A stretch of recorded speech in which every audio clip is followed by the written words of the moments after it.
అల్లాడిపోతుంటే మన ప్రజాప్రతినిధులకు ఆ విషయం కనీసం గుర్తున్నా ఉందా? ఈరోజు మన రాష్ట్రంలో పరిపాలన జరుగుతుందా? ప్రజాప్రతినిధుల దృష్టి అంతా ఎక్కడ ఉంది?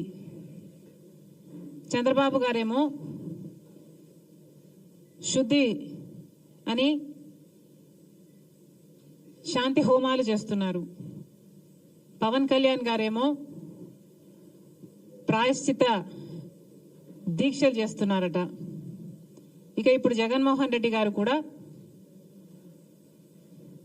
ప్రక్షాళన పూజలు చేస్తున్నారట. ఒకరి మీద ఒకరు పోటీపడి మరి నీచమైన మత రాజకీయాలు కాకపోతే ఇది ఏమిటి అని అడుగుతున్నాం. చంద్రబాబు గారిని అడుగుతున్నాం, బయట మార్కెట్లో నెయ్యి ధర 700 నుంచి 1000 రూపాయల వరకు ఉంది. జగన్మోహన్ రెడ్డి గారి సర్కారు 320 రూపాయలకే నెయ్యి సప్లై చేసే టెండర్కి ఆమోదం తెలిపిందని మీకు తెలుసు. నెయ్యి కల్తీ అయిందని, లడ్డూలకు వాడే నెయ్యిలో beef టాలో, Pig fat, fish oil ఉన్నాయని నేషనల్ డైరీ డెవలప్మెంట్ బోర్డు ఇచ్చిన రిపోర్టు మీకు తెలుసు. మరి ఇన్ని సాక్ష్యాలు, ఇన్ని ఆధారాలు, ఇన్ని రిపోర్ట్లు మీ దగ్గర పెట్టుకొని కూడా ఏ చర్యలు ఎందుకు లేవు? ఒక పక్కేమో కూటమి సర్కారు ప్రక్షాళన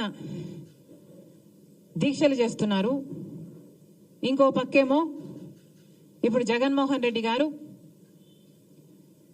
ఆయన ప్రాయశ్చిత దీక్షలట, ఈయన ప్రక్షాళన పూజలట. జగన్మోహన్ రెడ్డి గారి సర్కారు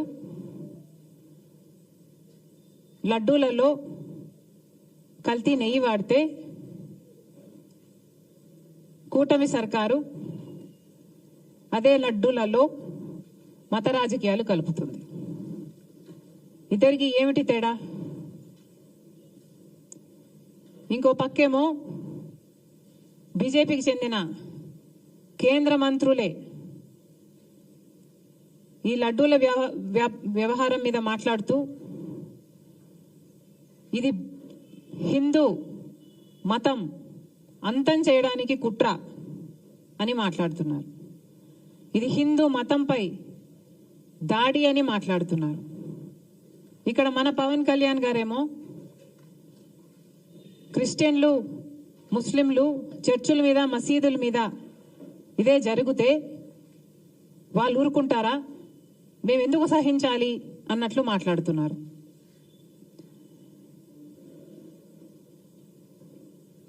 ఇంత దుర్మార్గంగా ఎలా మాట్లాడగలుగుతున్నారు? హిందువులను రెచ్చగొట్టే ప్రయత్నం మీరు చేయటం లేదా? మతాల మధ్య చిచ్చు పెట్టే ప్రయత్నం కాదా ఇది? ఇక్కడ ఒక అన్యాయం జరిగితే క్రిస్టియన్స్ ని, ముస్లింల గురించి మాట్లాడాల్సిన అవసరం ఏముంది? ఎప్పుడూ లేనిది మన రాష్ట్రంలో కమ్యూనల్ వైలెన్స్ జరగాలి అని మీకేమైనా హిడెన్ అజెండా ఉందా? మతాల పేరుతో చిచ్చు